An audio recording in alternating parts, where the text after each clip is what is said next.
Tu vois, j'ai fait une conférence là récemment, j'ai eu des retours qui m'ont un peu fait mal, et je me suis dit, les conférences, c'est pas fait pour moi. Et après, j'ai repensé à cette histoire que je viens de te partager, et je me suis dit, attends Marine, si t'as pas abandonné là il y a 11 ans, alors qu'il y en a 40 qui voulaient que tu partes, pourquoi est-ce que t'abandonnerais aujourd'hui? T'as vécu pire que ce que tu vis là aujourd'hui. Okay. Je te dis un truc, moi qui est très puissant, je le fais dans mes formations, je le fais avec mes neveux, je le fais avec tout le monde, parce que c'est hyper puissant. Quand je le fais, généralement, tout le monde m'écoute à ce que je suis en train de raconter, et c'est un outil très simple.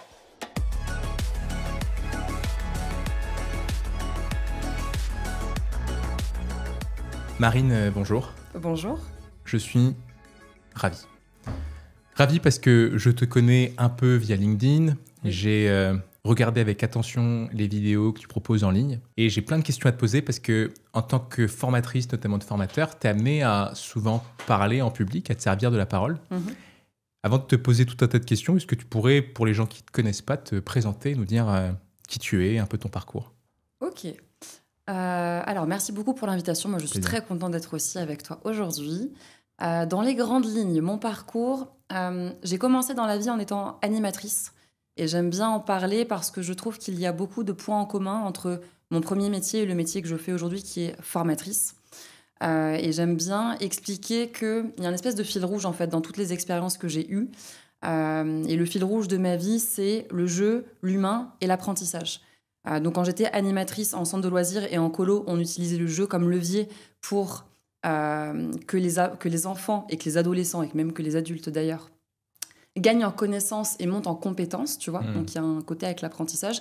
Et j'étais au quotidien, du coup, avec des êtres humains qui avaient entre, je sais pas moi, 3 ans et 17 ans. Et j'avançais avec eux. Et quand j'étais en colo, c'était pendant 19 jours. 19 jours, on était 24 heures sur 24. Non-stop. Avec les jeunes et mon équipe. Ouais. Non-stop, complètement. Donc j'ai commencé en tant qu'animatrice, j'ai été directrice de colonie de vacances principalement. J'ai fait un petit peu de coordination dans ce milieu-là.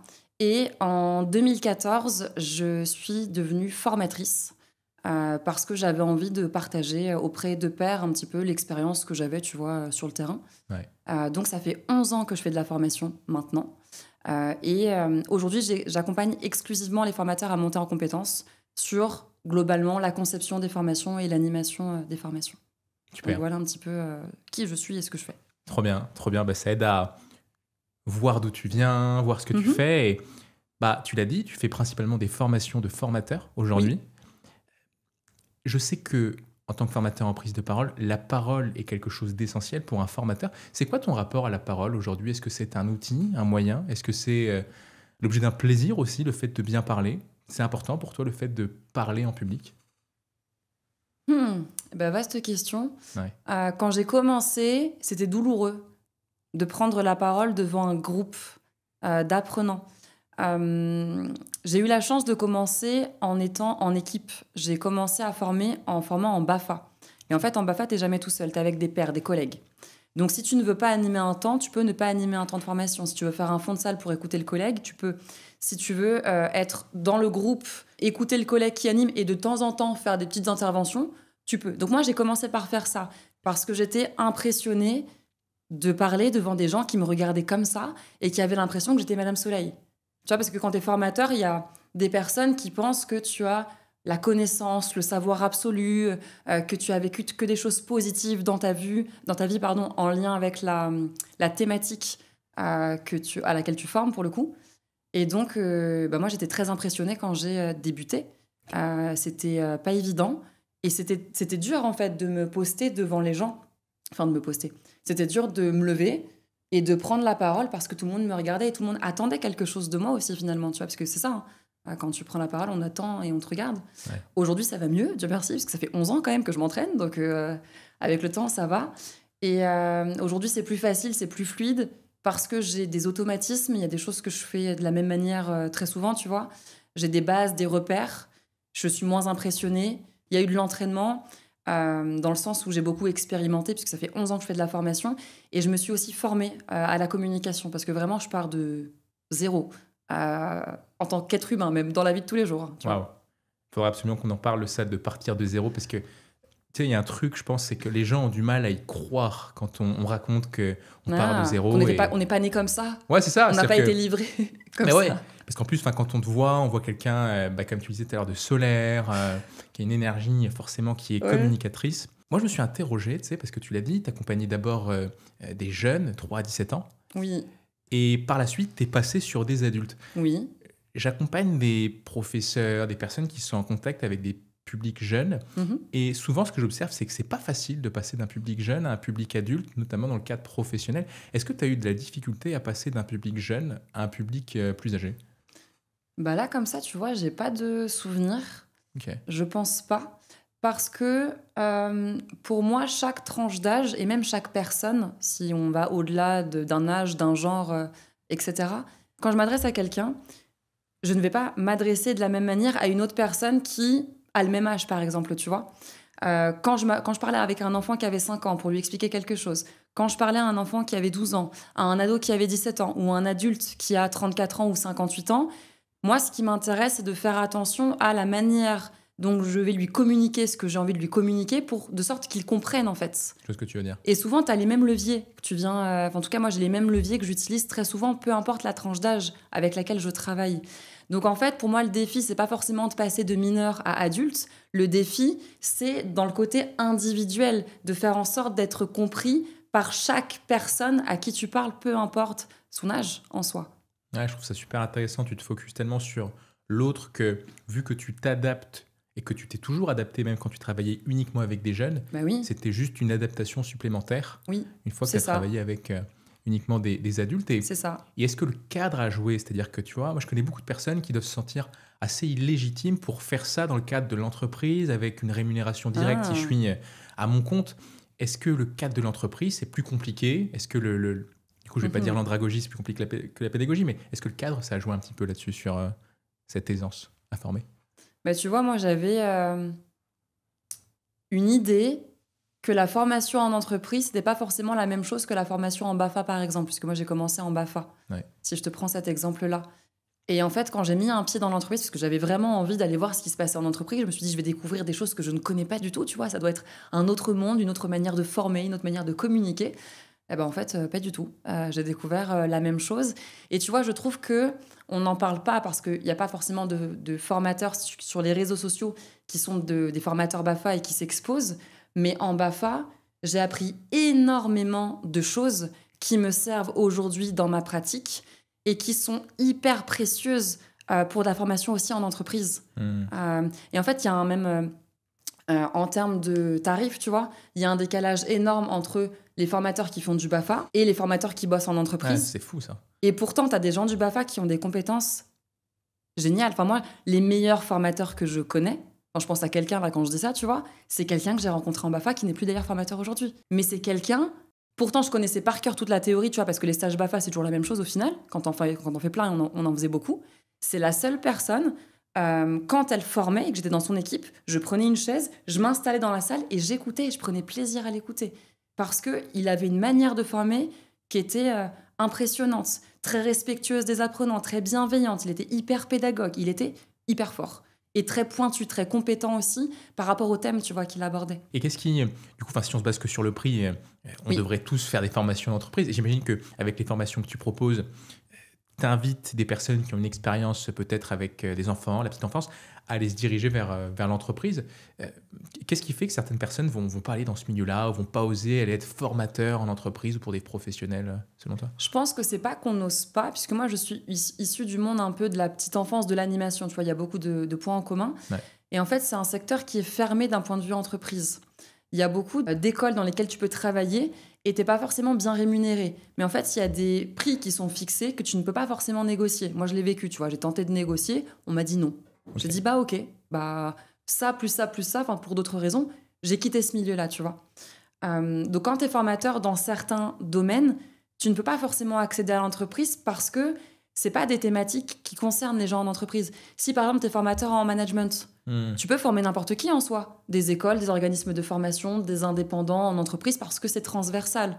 Quand tu formes aux caractéristiques d'un enfant qui a entre 3 et 6 ans, en CAP c'est intéressant, en BPGEPS, LTP c'est intéressant, donc avec des animateurs, Mais en entreprise, tu vas former qui à ce type de sujet, tu vois? Donc, c'est Ok. plutôt des parents que tu vas former, mais ça va être hors cadre de l'entreprise.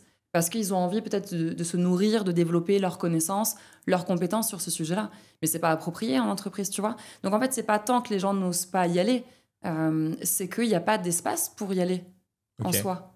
Ouais, parce que en gros, c'est pas quelque chose qui est demandé dans le cadre de l'entreprise. Ok, Bah, c'est vraiment propre à chaque, au thème auquel tu formes, en fait. d'accord. Donc, ouais, Ok, alors rien à voir. oui. Mais je voudrais revenir sur ce que tu as dit tout à l'heure, qui est assez surprenant. Moi, je pars de zéro. Ça veut dire quoi? Ça veut dire que de base, tu es quelqu'un de plutôt introverti, de plutôt timide, ou pas du tout? Non, non, tu es quelqu'un de plutôt extraverti.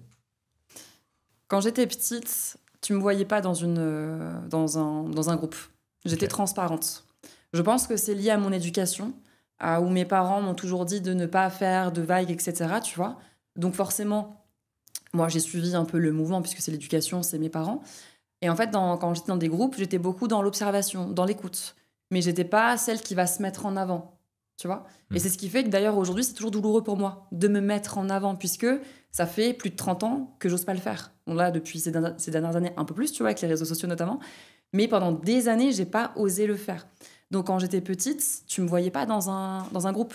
Je pense que j'ai beaucoup du côté rebelle en moi. Ok. Je le sens. Plus je grandis, plus j'avance dans ma vie, plus je sens cette envie de faire ce que je veux, quand je veux, où je veux, en respectant les gens, bien sûr, tu vois.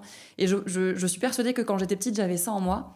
Et que mes parents, par souci de conformisme, parce que leur éducation a été comme ça, ont éteint un peu la petite flamme qu'il y avait en moi, tu vois, qui était naissante. Qui a un peu ce côté étouffer la flamme. Et ça, tu as un auteur qui en parle très bien, c'est Thomas Dansembourg, que j'adore. Qui parle de ça merveilleusement bien, tu vois. Donc il y a ça. Donc je pense que j'avais un côté un peu...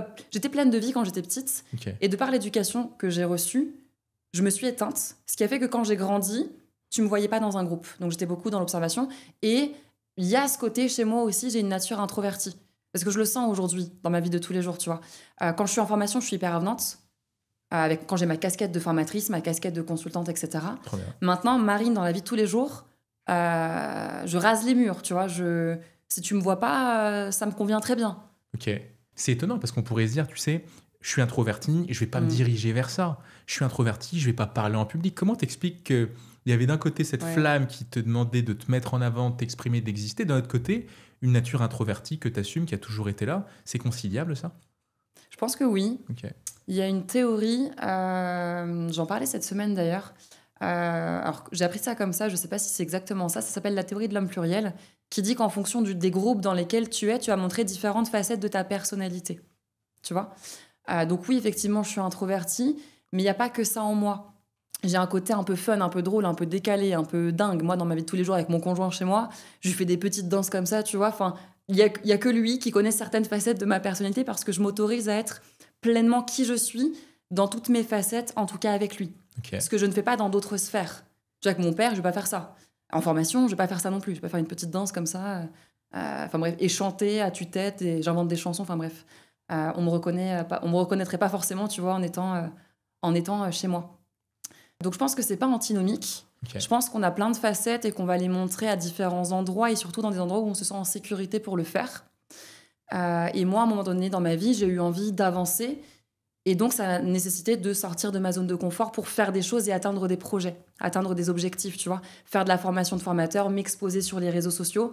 Forcément, pour atteindre ces objectifs-là, ça passe par le fait de sortir de sa zone de confort, d'affronter ses peurs et de passer à l'action.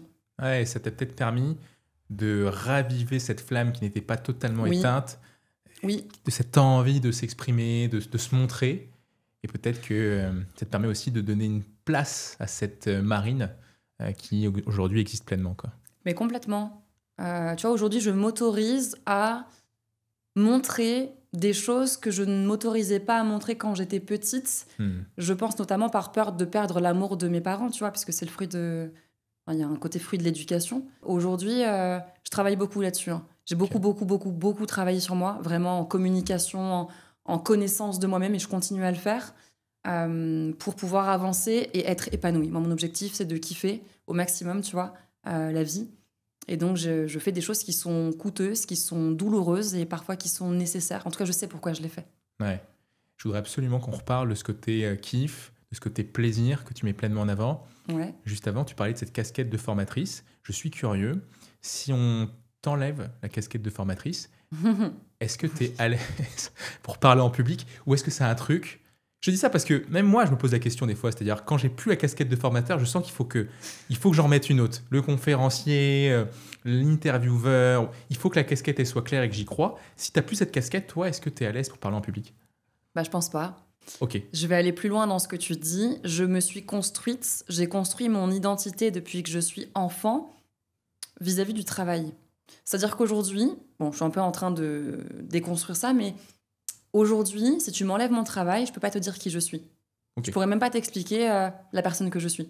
En tout cas, c'est compliqué. Je peux te dire la formatrice que je suis, notamment à travers, ça aide aussi, tu sais, les retours des clients que tu as. Moi, j'ai beaucoup de retours qui me disent « Marine, t'es bienveillante, t'es quelqu'un de rigoureuse, etc. » Donc, je peux t'expliquer qui je suis en tant que formatrice. C'est facile pour moi, tu vois. Qui est Marine? C'est plus compliqué. Et donc, prendre la parole en tant que Marine pour dire quelque chose, bah, qu'est-ce que je vais dire? Est-ce que ça va être intéressant? Ouais, c'est ça, en fait, ce qui me vient, tu vois, quand tu me poses cette question-là. Et ça veut dire quoi? Ça veut dire que si toi, tu devais donner un conseil pour aider des gens à parler en public, parce que j'imagine que les formateurs, il y a beaucoup ça, hein, dans les formateurs que tu accompagnes, il y a aussi être à l'aise pour s'exprimer devant des gens. Est-ce que tu leur dirais ce que tu t'appliques, c'est-à-dire croire vraiment en son identité de formateur, avoir cette casquette de formateur pour être à l'aise, pour parler devant des gens? Non, moi, je leur dis pas ça. Il y a deux choses. La première, c'est d'être à l'aise avec ce qu'on dit et ce qu'on fait. Ça, c'est hyper important, tu vois. Et je conseille à tous mes clients, s'ils sont pas à l'aise pour faire quelque chose, de ne pas y aller. De ne faire des choses que quand on est en paix et à l'aise avec ça. Par exemple, moi, je raconte en formation des choses sur ma vie personnelle. Je parle de mon conjoint, je parle de mon chat, je parle de trucs perso de moi, tu vois. Ouais. Je suis hyper à l'aise avec ça. C'est des choses que j'ai digérées aujourd'hui. Donc, c'est ce qui me permet d'être en paix quand j'en parle et pas touchée en fonction des feedbacks et des retours que je peux avoir. Tu vois, quand on n'est pas en paix avec certains épisodes de notre vie, je conseille pas d'aller les partager. Ce que je conseille aussi, ce que j'invite, et moi je m'invite aussi à le faire, et je suis venue comme ça, tu vois, dans ce podcast-là, parce que j'étais un peu stressée à venir. Et en fait, je me dis, dans ma tête, je vais passer un moment trop cool. Je vais prendre du plaisir, je vais découvrir quelqu'un, je vais découvrir des apprenants, tu vois, si je suis dans ma salle de formation. Je me conditionne et je me dis que ce sont des gens qui sont chouettes, qui ont envie d'apprendre. Et c'est ça qui fait que je suis contente déjà de venir quand je parle. Ouais. Donc, je sais pas si tu connais Joe Dispenza. Oui, ouais. Le motivational speaker américain. Ouais, exactement. Il a fait une conférence sur YouTube où il fait du lien entre ce qu'on pense et les expériences qu'on va vivre. Et entre les deux, tu as les émotions que tu ressens, tes comportements et de fait les expériences que tu vis dans la vie de tous les jours.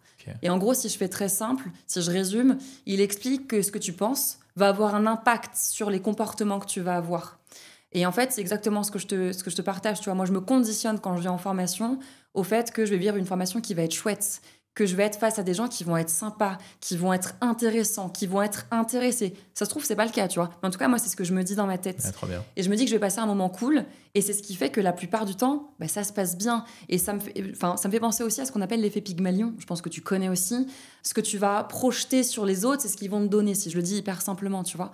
Donc moi, comme je pense que mes apprenants, ils sont sympas, ils sont bienveillants, ils ont envie de bosser, etc., dans ma manière d'être, les mots que je vais employer, la posture, etc., ça va les inviter à être ces personnes-là, tu vois. Et c'est ce qui fait que ça se passe généralement bien dans les formations. Ah, c'est génial. C'est tellement important. Finalement, tu sais, souvent, on attend d'avoir des signes de l'autre pour se dire ils sont sympas, ils sont pas sympas. Ouais. Mais au final, on peut partir du postulat qu'ils sont bienveillants, qu'ils sont vraiment attentifs, même si certains n'ont même pas lu la formation, le déroulé, etc., c'est pas grave. Si je pars du principe qu'ils sont bienveillants, c'est moi que j'aide en ayant cette idée-là en tête. Oui, et eux aussi. Hein. Et ouais, parce eux que aussi, ça a un écho sur eux, tu vois, ça rebondit. Moi, ça me fait penser aussi à autre chose, c'est que, on en parlait un peu tout à l'heure, c'est que, tu l'as dit, toi, tu es plutôt quelqu'un d'anxieux de base. Je pense que pareil, moi, je suis plutôt anxieux. Et l'anxiété, c'est nos cerveaux, c'est ces pensées ruminantes qui arrivent alors que tout allait bien. Et puis d'un coup, tu te mets à anticiper, à repenser, à imaginer que ça va être difficile, ça va être stressant et tout ça, alors qu'en fait, une fois qu'on fait, c'est différent. Hein. C'est clair.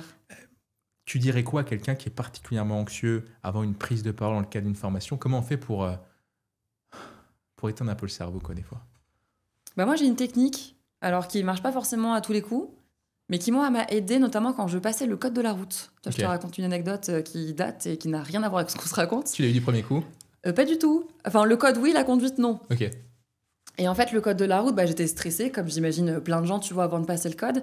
Et en fait, dans la rue, sur le chemin pour aller à l'auto-école, je rencontre quelqu'un qui parle pas français, qui parle anglais. Moi, je suis une bille en anglais, tu vois, et qui a besoin d'aide sur je sais pas quel sujet, tu vois. Ouais. Donc moi, j'ai un petit peu de temps, tu vois, je suis en avance, je commence à parler avec lui, je tente de communiquer. Et en fait, cette conversation qui n'avait rien à voir avec ce que j'allais faire après, m'a permis de penser complètement à autre chose. Et je suis partie beaucoup plus détendue au code de la route. Ah, génial. J'étais pas en train de ruminer, tu vois, pendant une demi-heure avant, en train de me dire, oulala, mais si je me plante, si j'ai pas autant de bonnes réponses, et puis l'argent, et puis c'est mes parents qui me le payent, et puis qu'est-ce qu'ils vont penser de moi, et patati patata, bref, tout ce qui peut se passer, tu vois, là-dedans. Ouais. En fait, j'ai vécu une petite parenthèse qui m'a permis d'éteindre mon cerveau, en tout cas cette partie de mon cerveau là qui rumine, de penser complètement à autre chose, et après d'y aller. Et ça, je l'ai vécu aussi en début d'année, parce que j'ai fait une conférence au Learning Technology sur Paris. Et donc, je faisais une conférence avec Philippe de chez Pratico qui m'avait invitée. Et donc, pareil, avant, j'étais un peu stressée, tu vois. Et en fait, on était en train de papoter avec Philippe et puis avec quelqu'un d'autre. Et on avance comme ça vers l'estrade, tu vois. Et on parle de tout, de rien. Les gens sont installés, tu sais, nous, on parle. J'ai pas vu les gens, on parle. Ouais, et puis, on me dit, Marine, c'est à toi. Ok, on y va, c'est parti. Et du coup, ça m'a permis d'être moins stressée, plus à l'aise. Voilà la technique. Ah, c'est top. T'en dis deux, en fait. Il y a d'un côté la technique de détourner un peu son attention. Oui. Et là, c'était un peu le hasard qui a fait ça, mais finalement, tu conscientises le truc et tu pourrais le reproduire. Oui. Je passe le coup de téléphone. Et l'espèce de fluidité dans la transition. C'est-à-dire que c'est pas d'un coup, il faut y aller, formation, je suis devant des gens. C'est finalement un échange qui se poursuit. Et c'est tellement fluide qui fait qu'au final, je suis à l'aise au moment de parler, quoi. Mais c'est ce qui s'est un peu passé là C'est ce aujourd'hui. que j'essaie de faire, ouais. Bah oui, on a parlé pas mal avant. Ouais. Tranquillement, on est venu s'installer ici, puis on a continué à parler comme si de rien n'était en fait. Trop bien. Ouais, Oui. c'est ce que j'essaie de faire. Bon, c'est cool si tu le remarques. Tu l'as dit tout à l'heure, tu as dit que tu t'étais toi-même formé à la prise de parole. Oui. Est-ce que tu recommandes à des personnes qui veulent devenir formateurs de se former à la prise de parole, ou est-ce que c'est quelque chose que tu limiterais uniquement aux personnes plutôt introverties ou plutôt timides?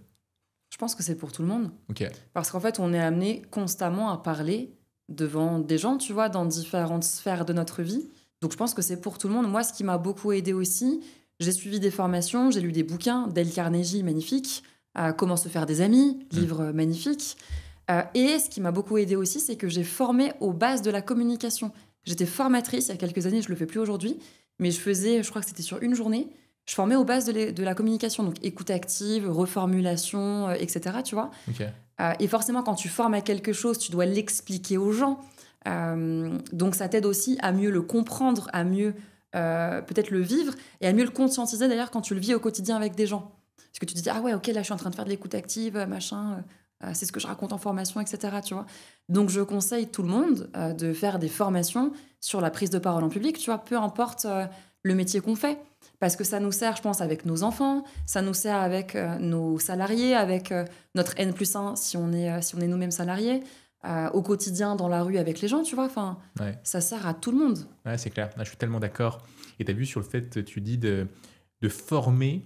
Je trouve ça génial parce que si tu formes des gens dans un domaine, tu es le premier de tes élèves. Donc, tu dois être tellement à la hauteur du truc. Oui. Donc, au final, tu apprends énormément. Et Oui. c'est vrai qu'on gagne beaucoup à devenir formateur de la chose que l'on veut soi-même apprendre, tu vois.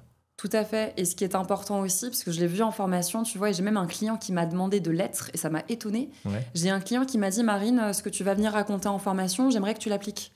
Donc, en gros, j'aimerais que tu sois congruente entre ce que tu dis et ce que tu fais. Bah ça, c'était, j'imagine, quelque chose, c'est naturellement que tu fais ça, j'imagine, non? Enfin, c'est pas... Oui, pour moi, Ouais. c'est logique. Ouais. Et en fait, ça m'a étonnée qu'il me partage ça. Et en fait, en discutant avec lui et aussi avec d'autres, avec des apprenants, je me suis rendu compte qu'il y a des gens qui sont formateurs, qui te disent de faire A, mais eux qui font B. Ouais. En tout cas, qui n'appliquent pas ce qu'ils te partagent, tu vois. Et en fait, moi, j'incarne tellement ce que je raconte tout le temps. Et pour moi, c'est tellement important d'incarner ce que tu racontes parce que les messages passent mieux. Et puis, tu gagnes aussi naturellement en autorité. Enfin, toi, j'imagine, toi, ça doit se voir encore plus puisque tu formes à la prise de parole en public. Donc, tu dois partager plein de techniques d'animation. Et après, tes apprenants peuvent analyser ce que tu fais avec eux, pour le coup. Ah, c'est clair. Et donc, si tu peux pas toi-même appliquer les techniques que tu dispenses, tu n'as aucune crédibilité. Ben c'est ça. C'est clair. C'est ça. Et puis après, ils vont se dire, ah, mais Nicolas, c'est un petit rigolo, en fait. Il me raconte ça, mais il le fait pas. Alors que c'est... Et pour moi, tu vois, être dans la congruence, c'est logique. Et c'est important. Aussi pour les gens conformes. Ouais, c'est clair. En parlant de crédibilité, tu vois, je pensais à ça là pendant que tu parlais de congruence. Tu as une capacité que je trouve assez rare à parler de tes vulnérabilités, à parler de cette formation qui a été peut-être difficile, à parler de toi aussi. Je pense que tu dois faire une distinction non pas personnelle, professionnelle, mais plutôt intime, publique. Et donc, ça fait que beaucoup de choses personnelles, tu les mets en avant dans la vie publique. Oui. Est-ce que tu penses que ça dessert ou que ça sert la crédibilité du formateur ou de l'oratrice? Moi, je pense, je vais te parler de moi du coup, Ouais. pas de manière générale, de moi ce que je fais et pourquoi je le fais. Moi, je pense que ça me rend plus humaine de parler de mes failles, des expériences que j'ai ratées. Ouais. Et je trouve que c'est important de ne pas montrer une image qui est fausse de soi. Moi, c'est un combat un peu, si tu veux. En tant déjà que formatrice, parce que quand tu es formateur, il y a beaucoup de gens qui pensent que tu as la science infuse et que tu as tout réussi dans ta vie. Et moi, je l'ai beaucoup perçu au travers de discussions avec des apprenants. Et en fait, je veux pas qu'ils encodent, mes apprenants, que j'ai tout réussi dans ma vie et qu'il faut devenir comme Marine. Okay. Parce qu'en fait, ils ne connaissent pas mes failles. Parce que, en tout cas, si je les partage pas, ils ne les connaissent pas, tu vois. Et donc, c'est pour ça que j'aime bien, et qu'au-delà que j'aime bien, c'est important pour moi de les partager, que ce soit en formation et ou sur les réseaux sociaux, pour que les gens puissent se faire un avis sur moi, mais à 360 degrés, tu vois. Pas uniquement de tout ce que je te montre et qui est chouette et qui va bien et qui peut être intimidant parce que t'as le côté on se compare aussi, tu vois, sur les réseaux sociaux. Ouais, et puis dans la vie de tous les jours, et puis c'est humain, quoi, de se comparer. Donc moi, si on se compare, ok, compare-toi à moi, mais viens, je vais te raconter aussi mes casseroles, les trucs que j'ai ratés. Et là, ce sera une juste comparaison, tu vois. Et ça, t'arrives à le faire en formation, c'est-à-dire ce côté montrer la vulnérabilité, parce qu'on pourrait se dire, j'arrive dans une boîte, ils me connaissent pas, les préjugés qu'on a, une femme, jeune, etc. T'arrives dans ces situations-là à montrer cette vulnérabilité? Ouais, et j'ai pas peur. Pour moi, c'est même pas un sujet. Trop bien. Et je pense que y a quelque chose qui m'a aussi beaucoup aidée par rapport à ça, tu vois. C'est que j'ai un suivi psychothérapeutique depuis quelques années. Donc, c'est la même psychothérapeute qui me suit depuis des années maintenant, qui m'aide à mieux me connaître, à mettre des mots sur ce que je vis aujourd'hui, qui a du lien forcément avec mon passé, et à accepter aussi qui je suis dans mon entièreté. Donc, en fait, au quotidien, c'est beaucoup plus facile et simple qu'avant. Donc, avant, je montrais jamais mes émotions. Je disais jamais ce que je ressentais, parce que je savais même pas ce que je ressentais. Okay. Je savais pas c'était quoi une émotion, tu vois. Donc, c'était compliqué. Aujourd'hui, je suis un peu plus éduquée sur le sujet. J'ai formé aussi, d'ailleurs, à la gestion des émotions. Je faisais des formations sur le sujet avant, tu vois. Ça fait partie de moi. Le fait de dire ce que je pense, d'être authentique, d'être... je suis quelqu'un aussi de très spontané, tu vois. Ouais. Et c'est quelque chose que j'ai envie de cultiver. Et peu importe la personne en face de moi, en fait. Que tu sois un enfant de 5 ans, un apprenant, le DG d'une boîte, je vais te proposer la même chose de moi. T'auras du Marine. Tu vois ? Ouais. C'est top, parce que ce que tu dis, je pense qu'il y a plein de gens qui le comprennent là, mais qui ont du mal à le mettre en pratique, tu vois. Et je pense que tu en vois tous les jours des gens qui n'arrivent pas à passer à l'action, qui n'arrivent pas à faire ce pas qu'ils savent nécessaire pour eux. Comment tu as fait, toi, pour passer de la Marine, qui vit certainement plein d'émotions, mais qui ne se pose même pas la question de savoir quelle émotion elle vit, ce qu'elle ressent, à cette Marine qui assume aujourd'hui et qui n'a plus besoin de cacher ou d'être quelqu'un d'autre? C'est tout le travail sur moi-même. Ok. À travers les formations que j'ai suivies, la psychothérapie et aussi toutes les actions que je pose au quotidien qui me font sortir de ma zone de confort où je suis comme ça quand je pose l'action et je me dis Marine, pourquoi tu le fais? Oui, j'ai un objectif, ça va me permettre d'être plus épanouie, je sais pourquoi je fais ça, là j'ai peur, mais je sais que c'est bénéfique. Et pour moi, c'est ça qui est le plus fort. Ce qui m'a fait le plus changer, évoluer, c'est vraiment le fait de passer à l'action. Et tu vois, quand on montre ses émotions, il y a de ce que j'ai lu dans les bouquins, tu vas me dire, une des plus grandes peurs de l'être humain, c'est d'être jugé, c'est le regard de l'autre. Ça, je l'ai lu dans des bouquins, tu vois, et j'en discute aussi avec des pairs, notamment des formateurs. Parce que quand tu montres des failles de toi, forcément, tu peux avoir peur qu'on te critique, qu'on te rabaisse, qu'on interprète ce que tu vas venir raconter, qu'on ne comprenne pas aussi, tu vois. Et en fait, moi, tout ce travail que je fais depuis des années m'aide à être un peu plus en paix avec le regard de l'autre. Ça ne veut pas dire qu'aujourd'hui, je suis au top niveau et que j'en ai rien à faire de ce que les gens pensent de moi, hein, tu vois. Mais il y a quand même un gap par rapport à il y a quelques années, ouais. Ok, trop bien. Si tu souhaites être à l'aise pour parler en public, j'ai créé une masterclass « Comment parler en public avec confiance ». Si parler en public est quelque chose qui est vraiment important pour toi, je t'invite à regarder cette masterclass. Tu vas aller beaucoup plus loin que tout ce que tu trouves en ligne, les tutos YouTube. C'est une mine d'or sur la prise de parole qui t'attend. Pour ça, clique sur le lien qui est dans la bio ou dans la description et profite à fond du contenu qui t'attend. Et cette année, on s'exprime, on s'affirme et on avance ensemble. Tu as quand même animé un paquet de formations depuis toutes ces années. Comment tu gères ce stress juste avant de commencer une prise de parole, juste avant de commencer une formation, une intervention? Donc la réponse est oui, du coup. Je stresse tout le temps. Ouais. Pour tout. Pour faire une conférence, pour aller faire une formation, pour venir là faire un podcast. Quand moi, je m'inscris en tant que Marine dans une formation, je suis pétrifiée à l'idée d'y aller, tu vois. Je prépare beaucoup. Toutes mes prises de parole, toutes mes formations sont structurées, préparées. Je sais précisément où j'emmène les gens qui sont en face de moi. Tout est timé, les consignes sont rédigées. S'il y a des slides, elles sont préparées. J'ai un chemin en fait que j'ai préparé en amont que je n'ai plus qu'à suivre. Et ce que je dis très souvent en formation, c'est qu'en fait, quand tu fais une formation, une conférence ou autre, il y a toujours des imprévus. Des choses que tu n'as pas anticipées qui arrivent et qui se produisent. Ouais. Tu vois ? Et en fait, je me dis que comme moi, j'ai tout préparé, j'ai pas besoin de penser déjà à tout ça. Et je peux être plus à même pour gérer l'imprévu qui arrive dans ma salle de formation, par exemple. Parce que ça arrive tout le temps, en soi. Donc moi, c'est ma stratégie, la préparation. L'organisation, je vais jamais en mode freestyle, en mode « Oh, je sais pas ce que je vais faire aujourd'hui ». Ça n'existe pas. Même là, on se voit aujourd'hui, tu m'as envoyé une liste de questions. Sur mon téléphone, il y a des réponses, tu vois.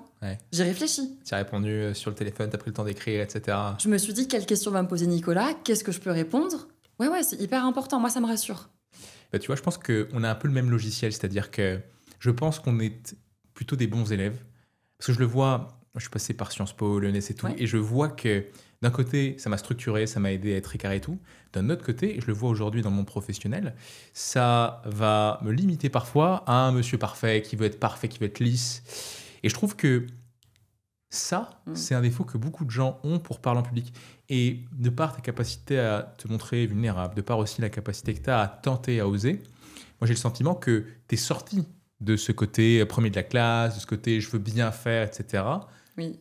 Comment tu fais pour te permettre de changer de cadre, entre guillemets, de lâcher la pression qu'impose cette personne qui veut être parfaite, qui veut être construite et tout? Est-ce que tu t'autorises tout le temps, d'ailleurs, déjà? À sortir de ça ? Ouais, sortir de la pression de vouloir bien faire. Il y a un côté perfectionniste chez moi. Alors ça se voit pas parce que tu vois, sur les réseaux sociaux, je peux te mettre des posts avec des infographies qui disent on a le droit de faire des fautes d'orthographe et je te fais une infographie où il y a plein de fautes d'orthographe partout. Mais en fait, je me soigne. Tu vois, quand j'ai découvert la ProcessCom, ça te parle, t'as différents profils, d'ailleurs, ils ont changé de nom, donc je dois peut-être pas avoir les bons, mais il y en a un, c'est le travailloman. Et le travailloman, c'est celui qui est à fond dans le travail de 6h du matin à 21h, je caricature, qui est là, qui est à fond, qui relit 18 fois ses slides, etc. À la base, je suis ce type de personne. Puisque quand j'étais petite, on m'a encouragée à être bonne à l'école. Donc forcément, j'allais au-delà de ce qu'on attendait de moi. Et je le ressens aussi dans ma vie d'adulte aujourd'hui. Aujourd'hui, je pousse au-delà de ce que même mes clients me demandent. Et en fait, ça me fait souffrir parfois. Parce qu'en fait, je fais des choses qu'on ne me demande pas. Et j'ai tellement ce côté exigence. C'est ça, tu vois. Exigence vis-à-vis de moi-même que pour moi, donner moins, c'est pas possible. Et ça, pour moi, c'est le fruit de mon éducation. Donc j'essaye de me tempérer, de me canaliser, de me calmer, de me dire « Marine, ok, t'as fait ça, c'est déjà très bien. La plupart des gens n'auraient même pas fait tout ce que t'as fait. Donc calme-toi, tu vois ?» Et donc, si je reviens à la ProcessCom, dans le côté travail humain, donc j'ai lu un bouquin, je crois que c'est de Gérard Collignon, qui a rédigé un livre sur ça. Et chaque profil a son driver qui est associé. Et donc, de mémoire, le travail humain, c'est le soi parfait. Donc, tout doit être parfait, etc. Tu vois ? Et en fait, en lisant le bouquin, j'ai compris plein de choses sur moi, plein de choses sur mon père, plein de choses sur plein de gens. Et il y a des espèces d'antidotes aussi. Parce qu'un driver, c'est fatigant au quotidien, surtout quand tu les cumules. Le fait plaisir, le soi parfait, etc. Tu vois ? C'est surtout le soi parfait, du coup. Et le fait plaisir aussi. Le fait plaisir, chez moi, est très présent. Et en fait, je me suis dit quoi ? Je me suis dit, ok, je vais me faire une liste. Et donc, pour le fait plaisir, un fait plaisir, c'est quelqu'un qui dit très souvent oui à tout le monde. Et qui répond en premier aux besoins des autres avant de nourrir ses propres besoins. Donc, en fait, je me suis fait une liste d'actions. Et donc, par rapport à ce driver-là, je me suis mis, ok, maintenant, les 5 prochaines personnes qui vont me demander un truc, je vais dire non. Peu importe qui c'est, peu importe ce que c'est, je vais dire non, tu vois. Ouais. Et dans le côté travail-man, fait plaisir, le driver fait plaisir, je me suis dit, ok, maintenant je vais faire des fautes d'orthographe. Je vais les faire exprès. Ça va me détendre. Ça va être dur, ça va être douloureux, ça va être bizarre, on va peut-être me juger, mais ça va me faire du bien. C'est mon antidote, tu vois, c'est mon médicament. J'adore cette idée. J'adore cette idée de faire exactement le contraire de ce que mon driver voudrait me faire faire. Ouais. Et je l'avais recommandé, tu vois, à l'époque, à des personnes que j'accompagnais. Et c'était un peu fort parce que c'était une personne qui était très mal à l'aise pour parler en public. Et je lui avais dit, en gros, c'est quoi qui te stresse? À moi, c'est si je dis un mot qui n'est pas le bon, ça va me stresser. Et je lui avais dit, je veux que tu dises un mot qui n'est pas le bon. Et elle l'avait mal pris parce qu'elle s'était dit, ah ouais, en fait, tu veux que je rate, c'est ça que tu veux pas m'aider? Et je lui avais dit, non, en fait, l'idée, c'est juste d'avoir plus ce sentiment de maîtrise. Parce que si c'est toi qui choisis de bien faire ou de mal faire, tu as moins peur. Parce que tu es moins en train de subir, tu es plus actrice. Et donc, ce sentiment de maîtriser ce qui se passe, tu l'as plus, tu as moins peur de perdre le contrôle ou de pas maîtriser, quoi. Complètement. Et ça peut être hyper inspirant. Je voudrais qu'on parle un peu des programmes. Je crois que tu en as 2 aujourd'hui. Tu as 2 programmes en ligne que tu proposes aux formateurs. Oui. Donc, il y en a un qui est de passer de 100 outils à 100 outils. Oui.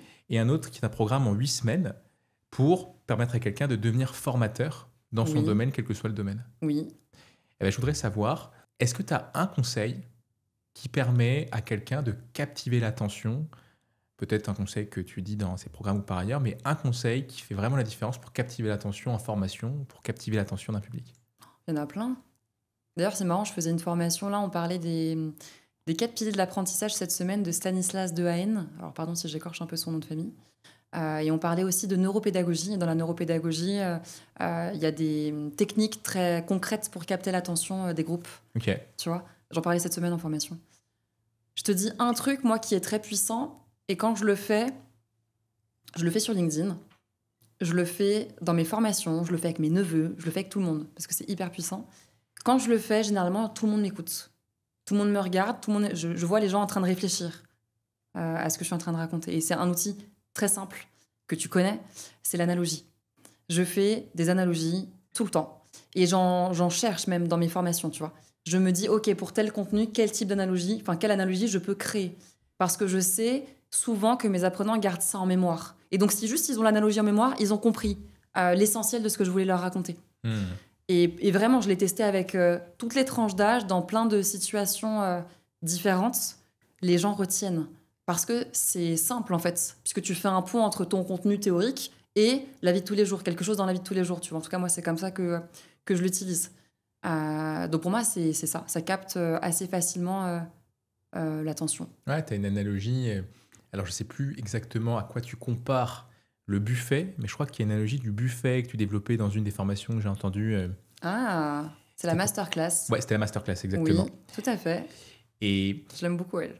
Eh ben, c'est super parlant. Et comment tu les trouves, ces analogies? Parce que pour le coup, c'est une figure de style, rhétorique et tout. Il y en a plein d'autres, métaphores, etc. Ouais. Ça te demande vraiment de t'asseoir à une chaise et de réfléchir et d'écrire. Okay. Oui. J'ai même créé une petite méthodologie puisque j'accompagne mes clients à en faire, tu vois. Okay. Tellement je trouve que c'est puissant et que c'est important d'en mettre en place. Donc, je me pose. Je me dis, OK, mon contenu, c'est ça. C'est quoi les caractéristiques de mon contenu? Qu'est-ce qui ressemble à ça dans la vie de tous les jours? Et après, du coup, j'en trouve. Des fois, j'en trouve pas. Des fois, ça met du temps. Moi, j'aime bien d'ailleurs construire mes formations dans le temps. C'est-à-dire que si j'ai une formation dans un mois, je vais la construire en 3 fois. Je vais me prendre 3 demi-journées pour la construire, le temps que mon cerveau processe, tu vois, au fur et à mesure. Parce que des fois, ça vient pas, en fait.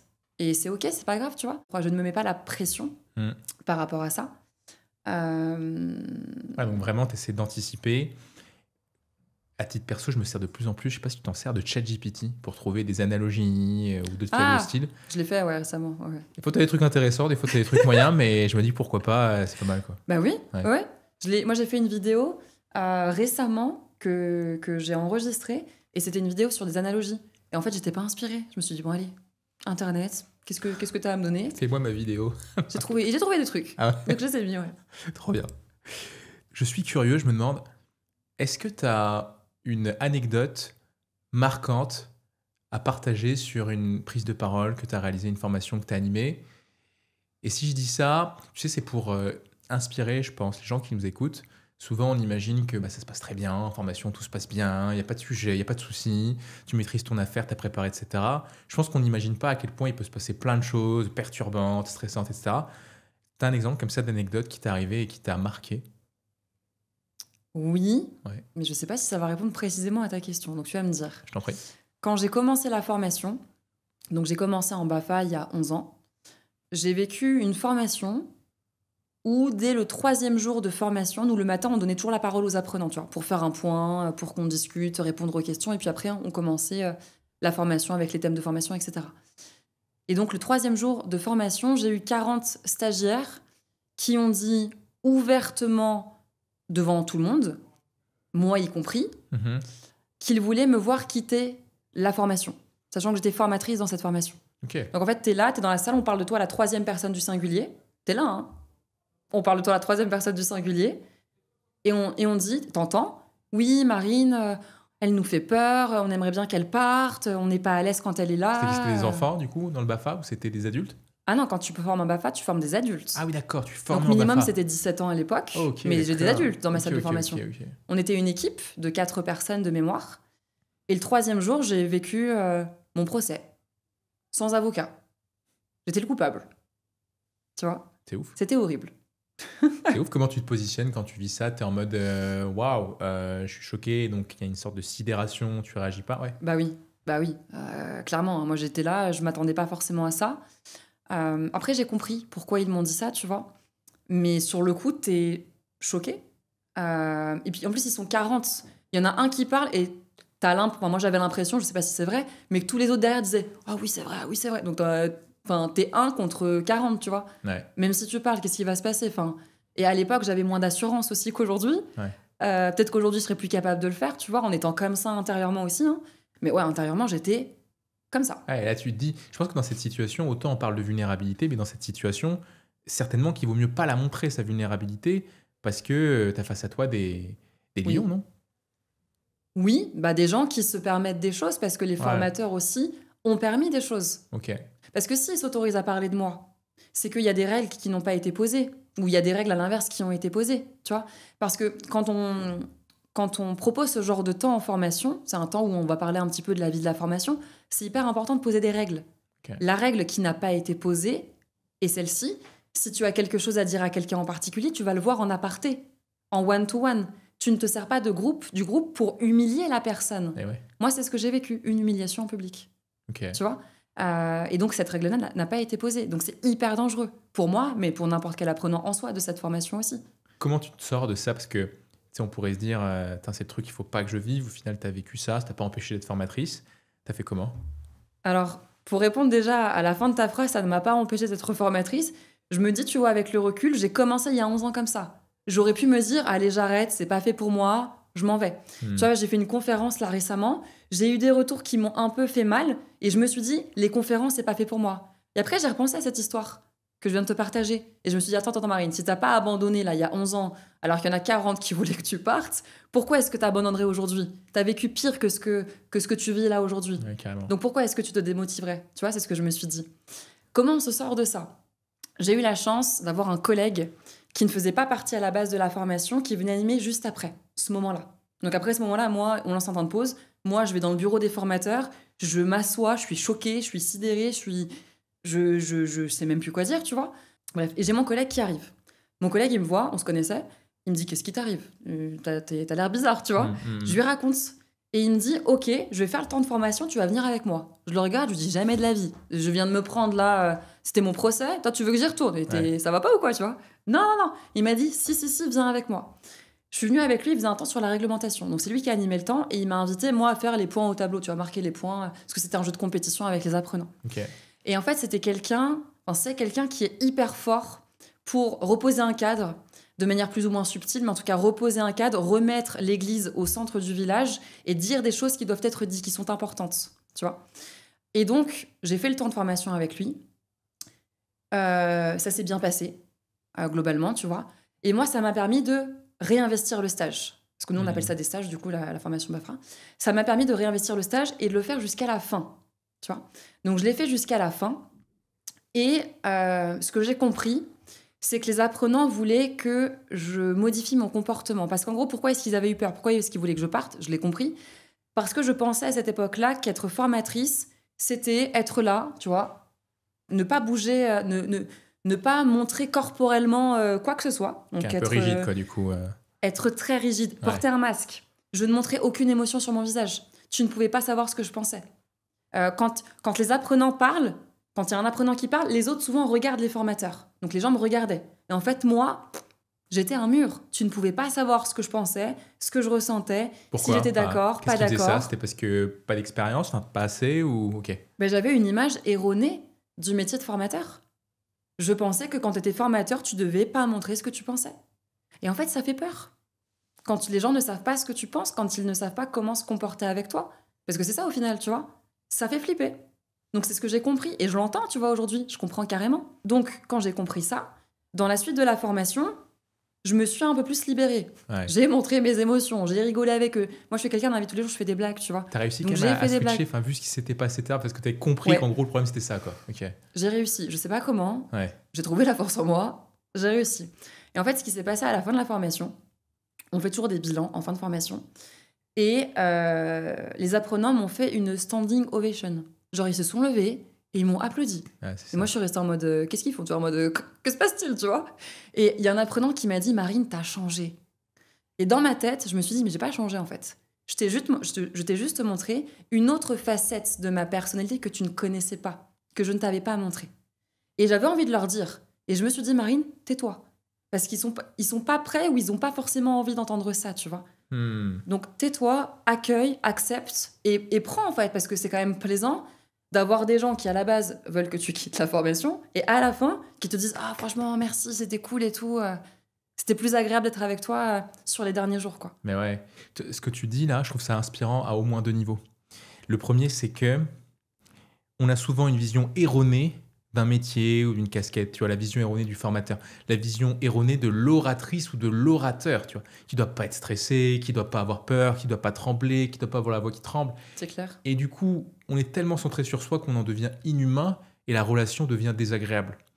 Ça, c'est le premier, tu vois, quand tu le racontes avec ton expérience. Le second point que je me note, c'est on peut renverser la vapeur et peut-être même que le fait qu'ils se soient lâchés en disant on ne veut plus la voir, ça les a aidés à se lâcher en disant elle est géniale. Et donc, quelque part, des fois, on se dit si le départ il est raté, si je souffre de l'effet de halo parce que j'ai mal démarré ma formation, ma prise de parole, ben, rien ne m'empêche de renverser la vapeur et d'être aussi bien que j'ai été mauvais au début, quoi, tu vois, d'avoir quelque chose qui soit super, même si j'ai mal démarré. Ouais, et je pense que c'est tellement important aussi, tu vois, d'être soi-même en formation. Et c'est ce que j'invite tous mes clients à faire. Parce que tu vois, des fois, on se dit « Ah, tel formateur, il est trop dynamique, j'aimerais tellement être comme lui, mais moi, je suis calme. » Et moi, je leur dis « Mais moi, je suis quelqu'un de très dynamique, tu vois. » Et quand je discute avec mes clients de ces sujets-là, je leur raconte une histoire. J'ai été à une formation et le formateur était calme. Okay. Il prenait son temps pour parler, tu vois, comme ça. Ouais. Moi, je parle hyper vite, je parle fort. Et en fait, j'ai kiffé parce qu'il n'est pas comme moi. Tu vois? Et j'ai adoré voir quelqu'un qui forme hyper bien et qui n'est pas du tout comme moi je peux être, tu vois. Donc en fait, je pense qu'on a tous un super pouvoir. On a tous une personnalité, une manière d'être, etc., de s'exprimer. Et je pense qu'il faut aller à fond dedans. Parce que ça te permet de t'assumer, d'être pleinement toi et de vivre pleinement tes formations. Et après, on t'accepte ou on t'accepte pas. Moi, ce que je dis souvent, tu vois, en formation, je suis pas là pour être aimée. Je suis là pour faire monter les gens en compétences. Donc, il se peut que ma personnalité ne plaise pas à tous les apprenants, tu vois. Mais je préfère être à 100% moi-même et authentique et plaire ou déplaire, tu vois, que de jouer un rôle. Et puis, pour preuve, l'histoire que je te raconte, c'était un peu catastrophique. L'expérience que j'ai vécue en jouant un rôle, tu vois. Donc aujourd'hui, maintenant, je suis qui je suis, j'assume. Et si les gens ne sont pas OK, c'est OK pour moi, tu vois. Enfin, en tout cas, s'ils n'aiment pas. Ouais, en gros, tu n'es plus dans un rôle en tant que formatrice. C'est une casquette qui fait partie de ton identité. C'est-à-dire, c'est plus quelqu'un d'autre. C'est une version de toi, mais que tu assumes totalement comme étant Marine. C'est ça. Okay. Avec mes fautes d'orthographe au tableau, j'invente des mots. Des fois, je bégaye quand je parle. Tu vois.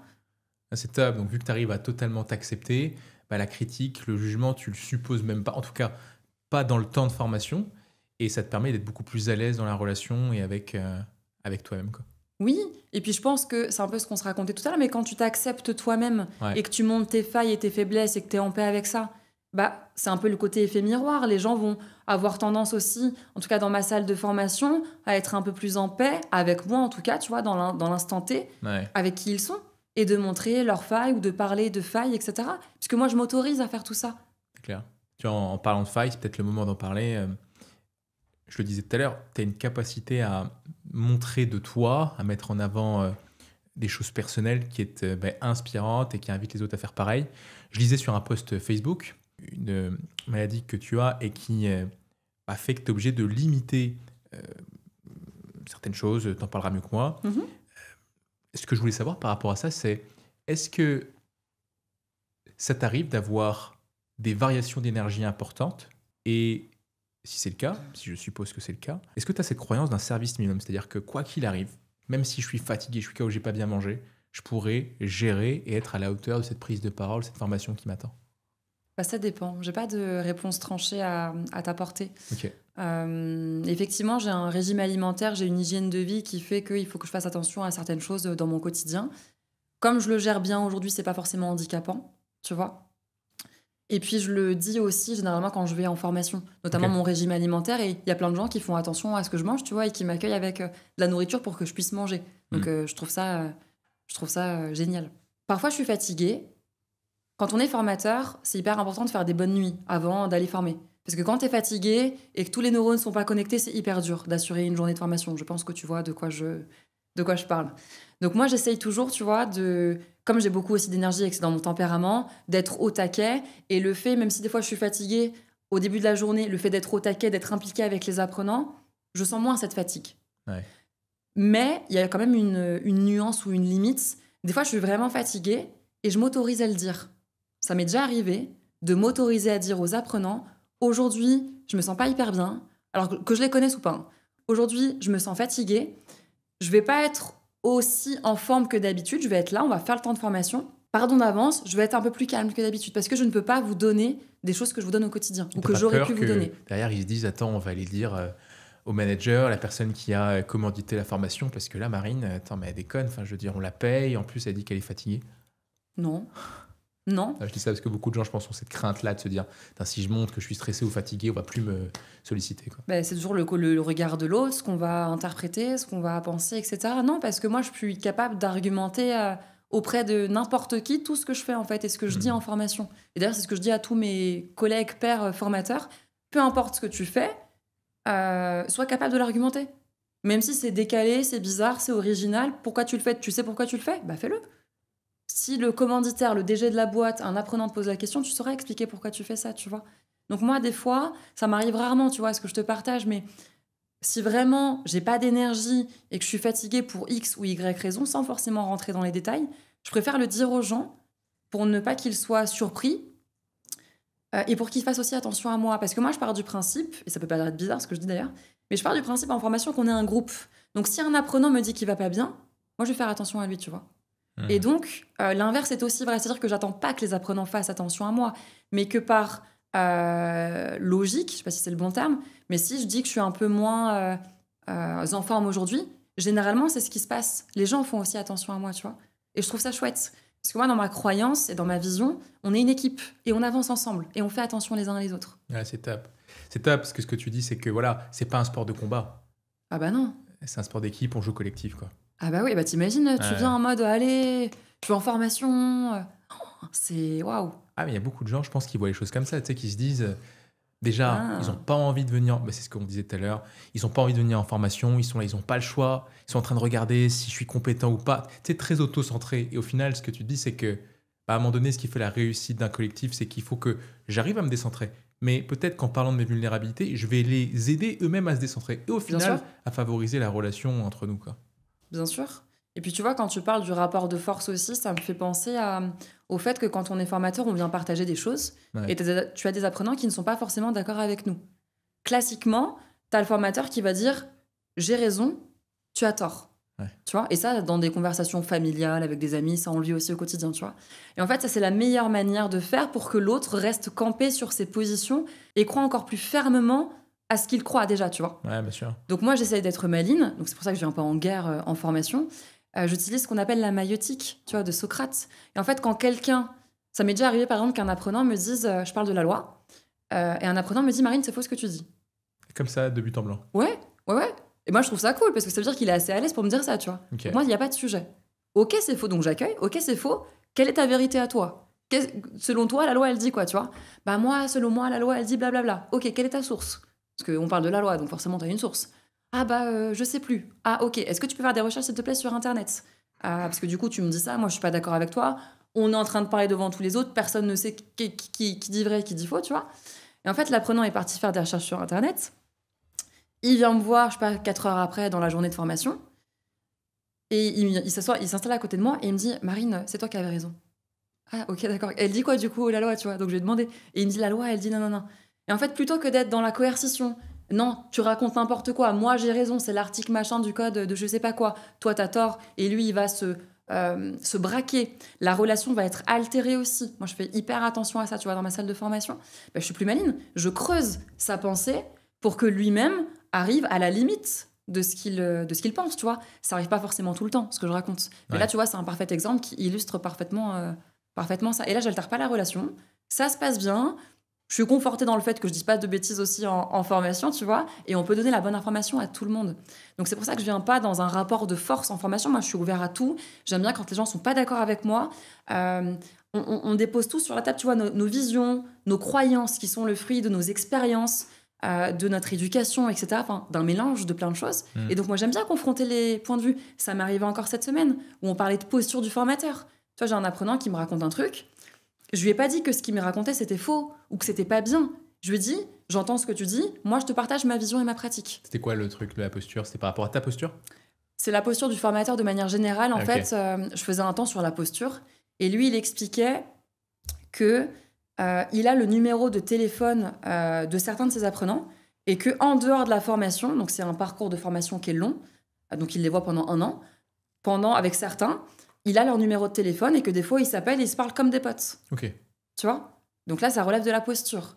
Et en fait, moi, donc j'entends, je le fais parler, tu vois, je le questionne, j'essaie de comprendre pourquoi il fait ça, etc., pourquoi il en arrive là. Donc après, moi, j'ai mes hypothèses dans ma tête que je ne lui partage pas forcément, tu vois, de pourquoi est-ce qu'il fait ça. Et après, moi, je lui partage juste mon avis. Je lui partage ma pratique, mon avis, et j'émets des questionnements pour le faire réfléchir. Tu vois, et je lui dis, oui, mais ok, moi, je suis une apprenante dans ta salle de formation. Je vois que j'apprends que tu as discuté pendant 1 heure avec un autre apprenant samedi soir, tu vois, à minuit. Moi, je vais me dire quoi? Bah, peut-être qu'il y a du favoritisme, en fait, dans la salle de formation, potentiellement. Et tu vois, et là, j'étais en train de lui poser plein de questions qui me venaient là dans ma tête. Et donc, l'objectif, c'est de le faire réfléchir. Tu vois, pas de lui dire ce que tu fais, c'est pas bien. Parce qu'en soi, bien ou pas bien, il n'y a pas forcément de bien ou pas bien, tu vois. C'est ton choix. Tu fais ce que tu veux. Mais moi, ma crainte, c'est qu'il peut y avoir des conséquences que tu ne maîtrises pas, d'autant plus avec le public qu'ils ont, qui n'est pas forcément un public mature. D'accord. À tout point de vue, tu vois. Donc voilà, donc l'idée, c'est de partir sur, parler de la maïotique, tu vois, de partager mon avis et mes pratiques et mes croyances à moi, qui ne concernent que moi, tu vois, et questionner. C'est ce que je fais beaucoup en formation, questionner.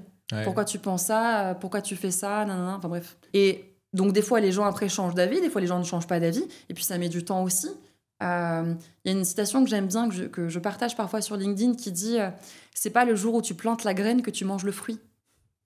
Moi, je suis une semeuse de graines. Tu vois? Et des fois, ça pousse.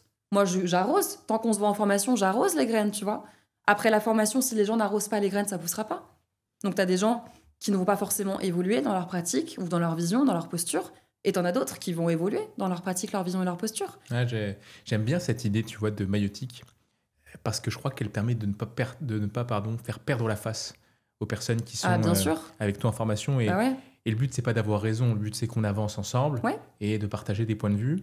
Et tu vois, là où je m'interroge de ce que tu dis, c'est d'un côté, ok, je vais métacommuniquer, montrer l'envers du décor, notamment en tant que formateur qui forme des formateurs.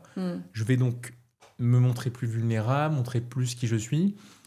Et de notre côté, tu vois, cette autorité dont tu parlais au début, tes premières formations, ce côté un peu rigide, je trouve qu'il est un peu nécessaire parce qu'il participe au cadre, il participe à aider les personnes à se sentir en sécurité, peut-être psychologique, de se dire qu'il y a quelque chose qui est organisé. Bien sûr.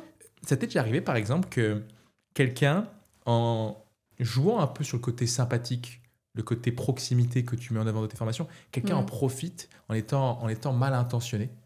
Que quelqu'un profite de ça, non, parce que je pense qu'ils n'ont pas d'espace pour le faire. Ok. En fait, si tu veux, quand je suis en formation, je suis quelqu'un de très avenant, très sympa, très souriant, je fais des blagues. T'as l'impression qu'on est meilleurs amis. Ok. Tu vois, mais c'est pas forcément c'est pas l'impression que je veux donner. Mais en analysant un petit peu ma posture, des fois je me dis, ah ouais, en fait, on a l'impression de se connaître depuis 5 ans, tu vois, alors qu'on se connaît depuis 10 minutes. Trop bien. Mais parce que c'est ce que j'entretiens. En tout cas, j'essaye de créer de la proximité et du lien parce que je sais que ça joue beaucoup dans l'apprentissage et que c'est pertinent de le faire, tu vois. Mais il y a des limites à ça. Et en fait, moi, dans ma posture, il y a très peu d'espace pour que les gens se permettent de faire des choses qui ne sont pas adéquates, pas appropriées.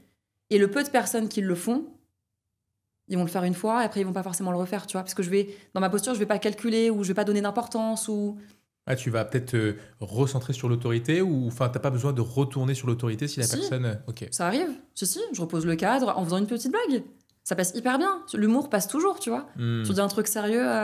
Ah, Christelle, on s'était pas dit ça ce matin. Donc là, on va revenir un peu sur le droit chemin et puis on va continuer la formation. C'est ok pour toi, Christelle? Et puis voilà, et puis après, hop, on y retourne.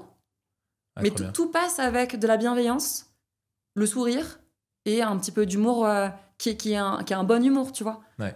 Pour moi, tout passe. Trop bien. Ouais, je vois comment tu t'en sors et je pense que ça peut pirouettes. beaucoup aider.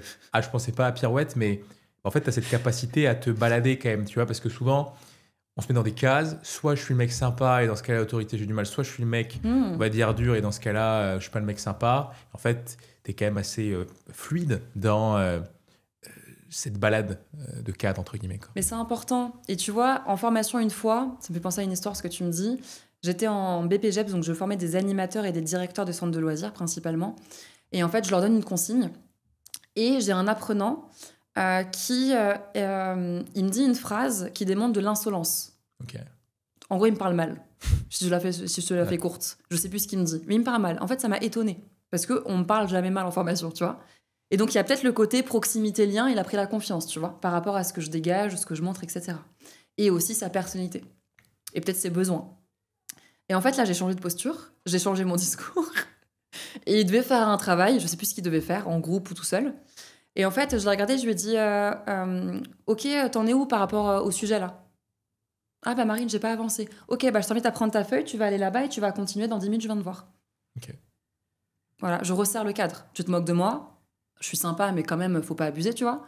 T'avances pas en plus, et bah je te recentre sur l'objectif, et là je suis moins sympa. Je te montre une autre facette de ma personnalité, un peu moins convivial, un peu plus dans l'autorité, tu vois. Ah, mais c'est... Et c'est important. De pouvoir le mobiliser, c'est top. Trop bien. Si tu veux parler en public avec confiance, j'ai écrit un livre sur la prise de parole en public et je te donne gratuitement le premier chapitre et tu peux le télécharger. Il va t'aider à décoller dans tes prises de parole. C'est une garantie. Je t'avoue que je ne vais pas le laisser indéfiniment, donc je t'invite à le télécharger maintenant, que ce soit dans le lien qui est dans la bio ou dans la vidéo. Et cette année, on s'exprime, on s'affirme et on avance ensemble. T'es quelqu'un qui met le kiff, le plaisir au cœur de son activité de formatrice. C'est quoi? C'est du marketing, le kiff, ou est-ce que c'est quelque chose qui est vraiment important pour toi? C'est important quand même de prendre plaisir dans ce qu'on fait. Tu vois, moi, j'ai vu mon père prendre aucun plaisir à exercer son métier. C'est le côté je vais au travail parce qu'il faut ramener de l'argent pour la famille. Okay. Je suis incapable de faire ça dans ma vie. Moi, si j'ai pas un métier où je prends du plaisir, je m'en vais. Et je l'ai fait dans ma vie, parce que j'ai eu plusieurs métiers. Et tu étais formatrice à l'époque, mais tu m'as dit, donc salariée. Oui. C'est quoi? C'est le cadre que tu n'aimais pas ou c'est le métier en lui-même? Oui, en fait, j'étais salariée, donc là, ça fait quelques années que je suis à mon compte. Et quand j'étais salariée, c'était compliqué. Je ressentais plus forcément le plaisir parce que dans les entreprises où je travaillais, je vais parler de manière générale, parce que ça ne concerne pas tous les endroits où j'ai été, mais on fait passer parfois le financier avant le PEDA. C'est-à-dire qu'on t'envoie, moi, on m'a envoyé dans des formations. Ouais. J'étais pas compétente sur le sujet. On m'a dit, mais si Marine, t'inquiète, tu vas le travailler, ça va bien se passer. Forcément, j'ai travaillé le sujet, je vais pas y aller en mode freestyle. J'étais face à des gens qui avaient des attentes. J'étais incapable de répondre à leurs attentes parce que j'avais pas le même métier qu'eux, tu vois. Et que j'avais pas eu l'expérience de terrain aussi pour parler du thème de formation, ce qui m'était hyper mal à l'aise vis-à-vis d'eux. Donc je me sentais pas bien. Et donc ça, c'est une des choses qui ont fait que j'ai quitté le monde du salariat pour me mettre à mon compte et me dire, là, je vais bosser sur les sujets qui m'intéressent moi, que j'ai envie, avec les clients avec qui j'ai envie de travailler, et je vais plus être contrainte et forcée à faire des choses que j'ai pas envie de faire. Et où je suis pas compétente, et où j'ai cette sensation de pas respecter les gens. J'allais en formation, je trouve ça horrible, j'avais cette sensation de ne pas respecter les apprenants. Je trouve ça horrible, en fait. T'as un formateur qui n'est pas expert devant toi. Enfin, pour moi, si tu veux, j'ai cette exigence, si on prend ce terme-là. Quand moi, je me forme, je veux un expert en face de moi. Je veux quelqu'un qui sait de quoi il parle, qui me démontre par A plus B qui sait de quoi il parle et qui a de l'expérience, qui vient illustrer. De se dire, je sais que je suis pas experte, je sais qu'ils savent peut-être potentiellement ils vont le voir. Enfin, tu sais, c'est le meilleur moyen de perdre un peu confiance en soi, ce genre d'expérience. Bien sûr. Et donc ça, je l'ai fait à plusieurs reprises, tu vois. Et c'était horrible. Et je me dis, mais pourquoi je fais ça? Mais qu'est-ce que je fais là? Et après, je me dis, mais oui, mais Marine, si demain tu changes de travail, tu vas faire quoi? Bah, tu vas faire rien. Donc forcément, je reviens sur mon travail actuel et je me dis, bon, on va tenter de survivre, tu vois. Et tu t'en sortais comment? Enfin, je veux dire, t'as jamais eu de feedback d'apprenants qui te disaient c'était pas ouf? Enfin, personne t'a jamais, on va dire, critiqué ouvertement par rapport aux formations que t'animais à cette époque? T'as beaucoup d'apprenants qui sont bienveillants. Qui pensent plein de choses et qui ne le disent pas. Ou qui vont penser des choses et qui vont pas te le dire.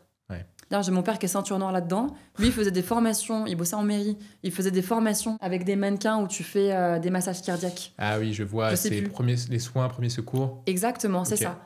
Et donc, il avait plein de choses à redire sur la formation. Oui, il n'y avait pas assez de mannequins, enfin, c'est n'importe quoi. Il mettait 5 étoiles sur le bilan de satisfaction. Je lui disais, mais papa, pourquoi tu fais ça? Pourquoi? Mais ça veut dire, papa, que l'année prochaine, la personne va être réembauchée, que d'autres personnes vont suivre cette formation qui vont pas apprécier, entre autres, par rapport aussi au bilan que tu as fait. Il n'y a pas que toi, mais donne un vrai avis. C'est important, tu vois.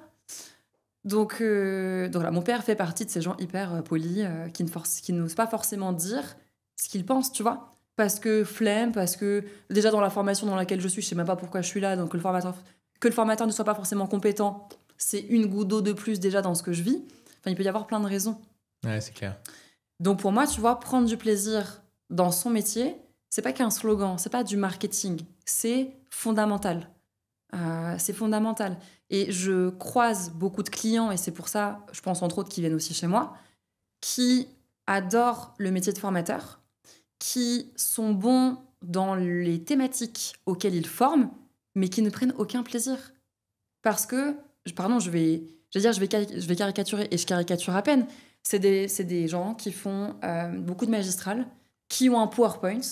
Moi, j'ai une cliente qui m'a dit, là, tu vois, je sors de formation avec elle, elle m'a dit, Marine, trop cool, je vais enfin mettre mon PowerPoint à la poubelle. Ouais. Tu sais, elle me dit ça. Tu sais, moi, je suis là en mode, ok, ça marche, trop chouette. Et pourtant, tu vois, mes clients, je ne les invite pas du tout à virer leur PowerPoint. Malgré que sur les réseaux sociaux, j'explique que le PowerPoint, on peut faire mieux, quoi, tu vois. Mais moi, dans mes clients, j'en ai plein qui utilisent ça et je leur dis jamais, c'est pas bien ce que tu fais. Si toi, ça te rassure, garde ça, tu vois.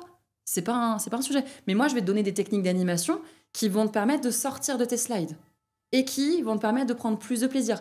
Toi, tu vas kiffer. Et c'est ça aussi, quand on prend du plaisir en conception, moi, je le vois, tu vois, quand je construis mes formations. Là, j'ai construit celle de cette semaine, il y a plusieurs semaines, du coup. J'étais en train de me dire, trop chouette, j'ai trop hâte de mettre ça en pratique, quoi, sur le terrain. Ça va être cool. Et donc, je l'ai mis en place cette semaine, tu vois. Ouais, mais c'est super important parce que c'est vrai que je pense que tu dois le voir, beaucoup de clients qui viennent te voir, leur PowerPoint, c'est des PDF et tu sens qu'en gros, ils ont construit le truc non pas pour être compris, mais pour montrer que tu as vu, j'ai bien bossé. C'est ça. J'ai fait le bon boulot, je comme suis ça. Expert, montrer plutôt que transmettre. Bien sûr. C'est vrai que ça, c'est tellement dommage et tu vois, ça me permet peut-être de faire cette transition. Tu as fait beaucoup de vidéos, que ce soit sur YouTube, que ce soit sur LinkedIn. Et pourquoi je parle de transition, c'est parce que c'est une prise de parole différente et dans laquelle on peut être tenté de se montrer, on peut être tenté de transmettre. Et je trouve que sur les vidéos YouTube, tu transmets beaucoup et tu arrives en transmettant à montrer ton expertise. C'est difficile de faire des vidéos, de les publier en ligne comme ça. Ça t'a coûté quelque chose de faire ça? C'est hyper dur. Ok. En fait, tu vois, là, on discute. Ouais. Parler face à un être humain, c'est facile quand t'es un peu outillé. Tu vois, et encore plus quand t'es formateur. Parler face à une caméra, c'est très bizarre. Ça veut dire que moi, dans la vie de tous les jours, je suis quelqu'un de naturel, de spontané, je fais des blagues, je parle avec mon corps, etc. Bref, ce qui se passe un peu depuis tout à l'heure, tu vois. Ouais. Je suis la même en formation. Et en fait, quand tu te filmes, t'es face à une caméra, donc un objet qui ne bouge pas, qui ne te répond pas, qui ne t'envoie aucune émotion. Et en fait, tu dois être là, punchy, machin, comme t'es dans la vie de tous les jours. C'est hyper dur. Okay. Donc au début, c'est déstabilisant. Et les premières vidéos, forcément, elles sont pas dingues, hein, pour le coup. Et tu les as toujours sur YouTube, les premières, ou tu les as mis Je sais pas. J'avais une autre chaîne, en fait, avant. Ok. qui n'existe plus, en Vie ma vie de théorie. formatrice, quelque chose comme ça. Enfin, j'ai vu que tu avais un site qui était... C'est Vie ma vie de formatrice, je crois, quelque chose comme ça. Ça, c'était le site internet Ok. qui a changé. Maintenant, c'est mon prénom et mon nom de famille. Mais la chaîne YouTube, j'en avais 2 en fait. J'en avais une autre avant qui était plutôt orientée sur du développement personnel et le fait de prendre du pouvoir sur sa vie, reprendre du pouvoir sur sa vie, tu vois, Ok. en posant des actions. Et j'avais fait plein de petites vidéos qui sont sur une clé USB chez moi, mais qui ne sont plus sur YouTube. Ah, dommage. Terrible. Mais du coup, j'y ai accès. Et je peux voir, du coup, et oui, je suis figée un peu plus, tu vois, c'est une posture plus contrôlée, moins naturelle, moins spontanée. Sachant que pour toutes les vidéos aussi, à la base, moi, j'écris. T'écris tout. J'écris tout, Ok. tu vois. Et donc après, il y a un montage, mais pendant que je suis en train d'enregistrer, j'ai ma petite feuille, je regarde, et donc je lis paragraphe par paragraphe ou ligne par ligne, tu vois. Et j'essaye de me le réapproprier, de le dire avec ma manière, moi, de communiquer. Ok, donc t'as pas de prompteur face à toi, tu prends chaque ligne. Ok. Enfin, j'ai pas de prompteur, mais ouais, j'ai une feuille, quoi, qui est D'accord. posée sur la table.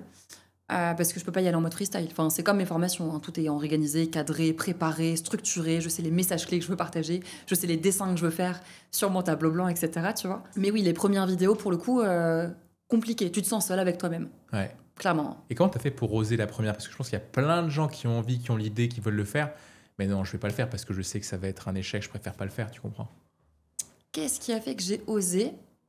Bah, je pense un peu la même chose, à mon avis, qui a fait que je me suis dit que j'allais entreprendre et être à mon compte. Ok. Le fait de se dire qu'on n'a qu'une vie et que bah on y va, quoi. Au pire, ça marche pas.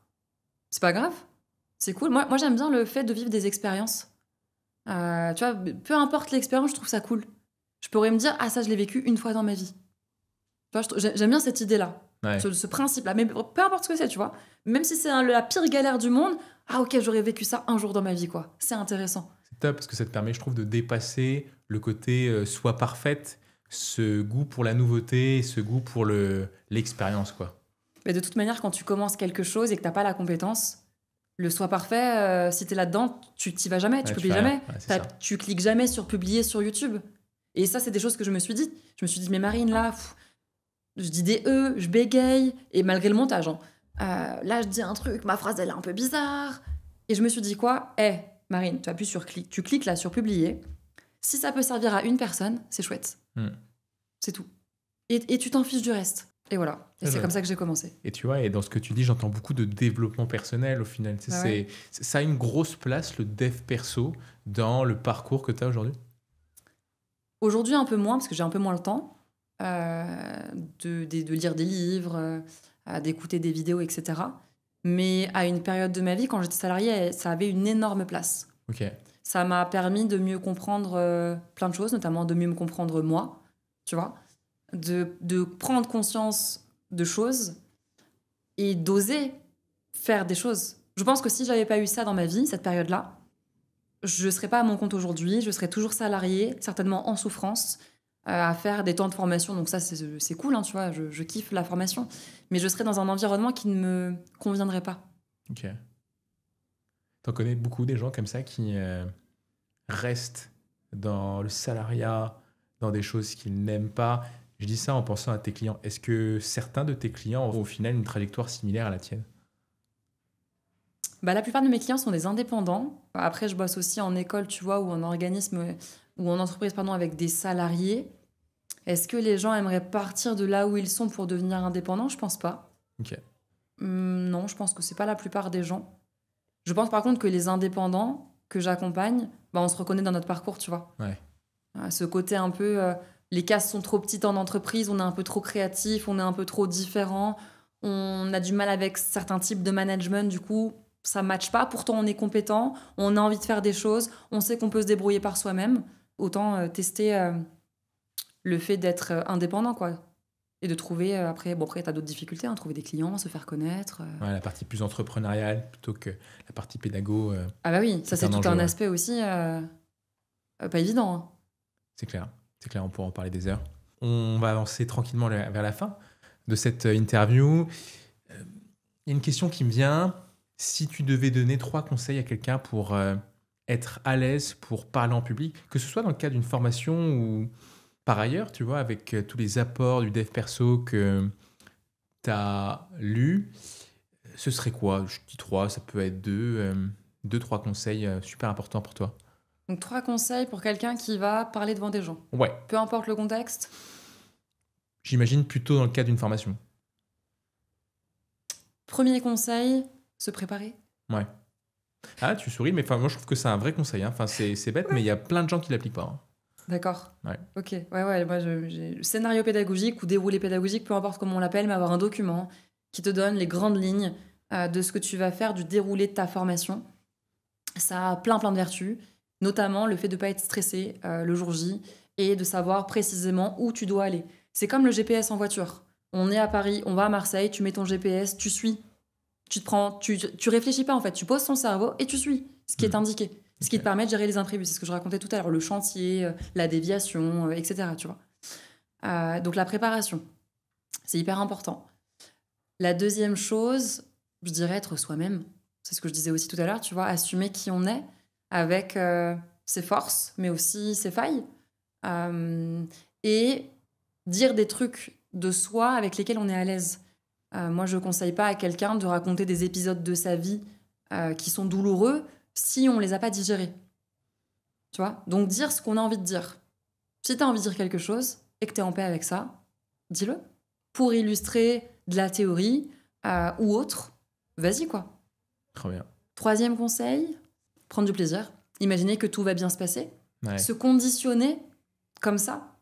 S'il y a plus de chances que ça se passe bien, du coup, déjà, quand on a cette idée que les apprenants, ils sont sympas, ils sont intelligents, ils ont envie d'être là, même si c'est pas le cas, ça fonctionne.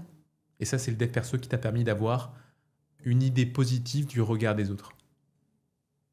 Je pense, je sais pas si c'était le dev perso, mais en tout cas, c'est toutes les lectures que j'ai eues puisque moi, là-bas, je suis animatrice en centre de loisirs et en colo et directrice.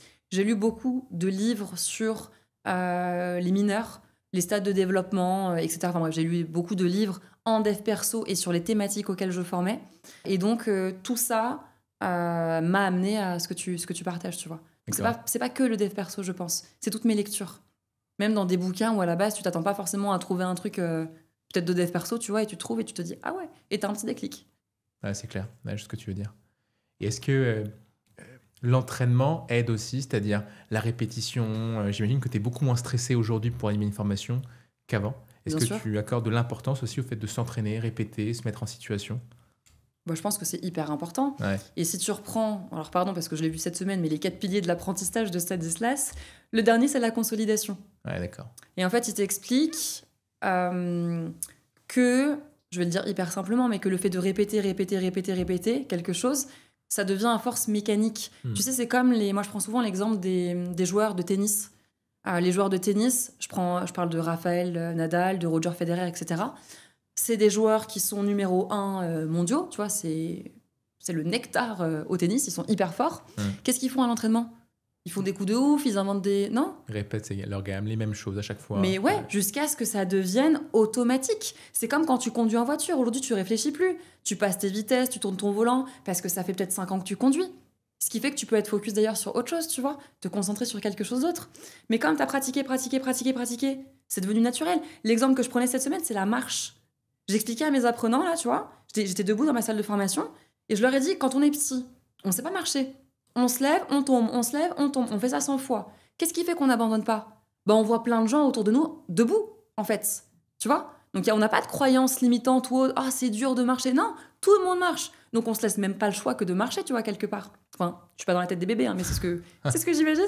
Et donc, tu te lèves, tu tombes, tu te lèves, tu tombes, tu te lèves. Au bout d'un moment, tu arrives à marcher. Ouais. Après, tu arrives à courir. Et là, on marche. On le conscientise même plus. C'est une compétence, pourtant.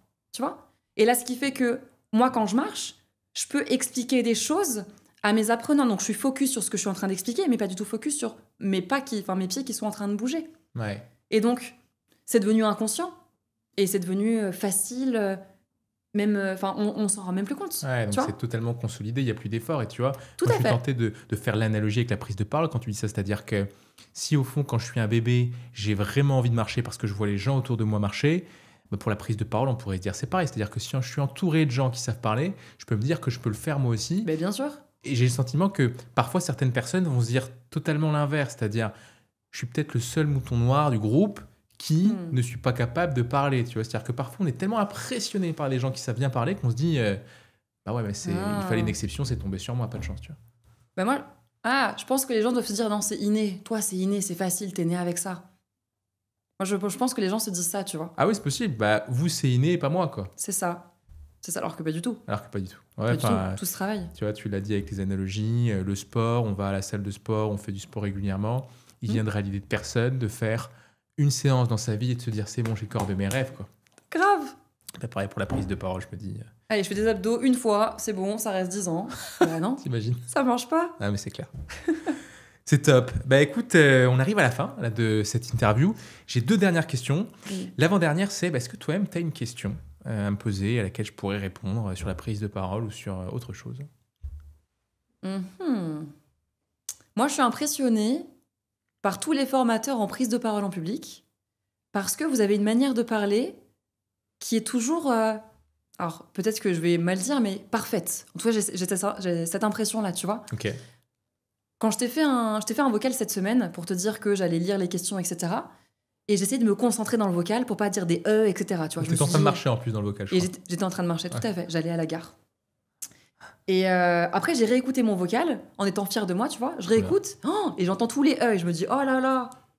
Et je me dis Nicolas, lui, c'est sûr, quand il parle, il dit jamais de tu sais, les tics de langage, etc. Ouais. Comment on fait pour enlever, si je reste sur ça, tous les tics de langage et maîtriser parfaitement sa communication à tous les moments? Franchement, je pense que j'ai pas la réponse. Par contre, pour enlever les E, j'ai la réponse. D'accord. Et elle est assez simple en fait. C'est quelque chose que j'ai fait moi-même. Je parlais et dès que je disais E, j'ai demandé à quelqu'un de me dire E. Et en gros, ce qui fait qu'on met des ou des scories non verbales ou des petites choses, c'est l'inattention. On ne se rend pas compte de ces petits mots qu'on laisse traîner. Et si tu as quelqu'un un peu chiant qui est là pour te faire remarquer ça, je t'assure que tu vas les enlever. Donc c'est juste ça. C'est souvent ce que je fais dans mes séances. Tu vois, j'invite les gens à se filmer, mais aussi dès qu'ils disent E, je dis E. Je reste à distance pour éviter les baffes. Parce que c'est super perturbant d'entendre quelqu'un qui te dit pendant que tu parles, mais c'est super efficace. Ok. Et effectivement, le fait de se filmer, tu prends aussi conscience de choses dont tu n'as pas conscience quand tu parles. Donc c'est hyper intéressant. C'est clair. Et la dernière question que j'ai, tu me dis si tu n'as pas d'idée, mais Ouais. je trouve qu'elle est pertinente. Est-ce que tu as une anecdote qui t'est arrivée que tu n'as jamais racontée, que ce soit en tant que formatrice ou autre chose, que tu aurais envie de dire là parce que tu y penses et je sais pas, qui pourrait inspirer les gens qui nous écoutent, qui pourrait ouvrir des portes, peut-être de relativiser par rapport à soi? J'ai un truc. Trop bien. C'est pas un truc de dingue. C'est une conversation que j'ai avec mon conjoint cette semaine. Ok. En formation, quand je formais des animateurs et des directeurs de centres de loisirs, donc je les formais sur plein de sujets, je ramenais des livres, tu vois, pour qu'ils puissent les feuilleter s'ils avaient envie, les apprenants, ou pas du tout. Et je pense que inconsciemment, même si j'essaye de lutter contre ça, j'avais des préjugés. Le préjugé de se dire que quand tu es animateur de centre de loisirs, t'es pas quelqu'un de très cultivé et t'as pas forcément envie d'aller lire des bouquins, tu vois. Ok. C'est un préjugé. Mais je ramenais quand même des livres. Parce que pour moi, c'est important de permettre aux gens qui ont envie de continuer de se nourrir, s'ils ont envie de le faire, d'y aller, tu vois. Et en fait, dans une formation, j'ai une apprenante qui m'a demandé d'emprunter un de mes livres. Alors que c'était pas la consigne, tu vois. Moi, la consigne, c'est tu peux regarder, tu prends photo, tu feuilles, et puis voilà. Elle a été au-delà parce qu'elle était vraiment intéressée. Et donc, j'étais surprise. Et comme moi, je veux que mes apprenants apprennent des choses et montent en compétences, et si en plus ils veulent le faire sur leur temps libre, je me dis, c'est chouette. Trop cool, tu vois. Carrément. Donc, avec le risque de ne jamais retrouver mon livre, parce que c'est toujours un risque qui peut arriver, tu vois, je lui prête le bouquin. 2 semaines après, on se revoit en formation. Elle me dit, tiens Marine, je t'ai ramené le livre, je l'ai lu, c'était génial. Je lui dis, merci beaucoup. Donc là, je récupère mon livre, tu vois, je me dis, cool. Et en fait, elle m'explique qu'elle est partie en vacances pendant ce laps de temps où on ne s'est pas vu. Elle a oublié le bouquin dans l'avion que je lui ai prêté. Ok. Donc forcément, elle l'a perdu. Et qu'en fait, elle est partie racheter un livre pour me rendre mon livre. Trop bien. Tu vois? Et en fait, je me suis... Bref, on finit de discuter. Je me pose et tout chez moi et je me dis, Marine, t'as des préjugés, c'est fou. Alors que quand on sort un peu de ce qu'on pense être possible chez l'autre, il se passe plein de trucs chouettes. Et c'est un peu ça le message clé, si tu veux. C'est-à-dire que parfois, si on reste cantonné à nos préjugés sur un public et qu'on se dit non mais eux ils lisent pas ou ils feront jamais ceci ou ils feront jamais cela et que de fait on pose des actions qui ne leur donnent pas l'opportunité de faire des choses, bah il se passera rien. Maintenant, en ayant des préjugés, en tentant, tu vois, là mon exemple c'est des livres mais ça peut être autre chose, bah on peut se laisser surprendre. Et encore cette semaine-là, je me suis laissée surprendre exactement sur le même sujet. Ok. J'ai eu des apprenants, j'ai ramené des bouquins parce que je ramène toujours des bouquins. J'ai eu certains apprenants qui m'ont pris certains livres. Jamais j'aurais pensé, un, qu'ils allaient prendre un livre, et deux, qu'ils allaient prendre ce livre-là. Et je me suis dit, Marine, t'as des préjugés, c'est fou. Et je trouve ça tellement chouette que mes apprenants me donnent des baffes, tu vois, en gros, en formation, en mode, mais moi, en fait, je suis capable de m'intéresser à plein de choses, moi, apprenant, tu vois. Et je trouve ça génial. Voilà, donc bien. c'est la petite anecdote que je peux te partager, là, qui est très fraîche, qui date de cette semaine et qui m'a fait penser aussi à l'histoire de l'avion avec l'apprenante. Ouais, je prends. Trop cool. Merci Marine. Merci Avec d'être venue, plaisir. c'était trop bien. Merci à toi. Merci pour l'invitation. Avec grand plaisir. Merci.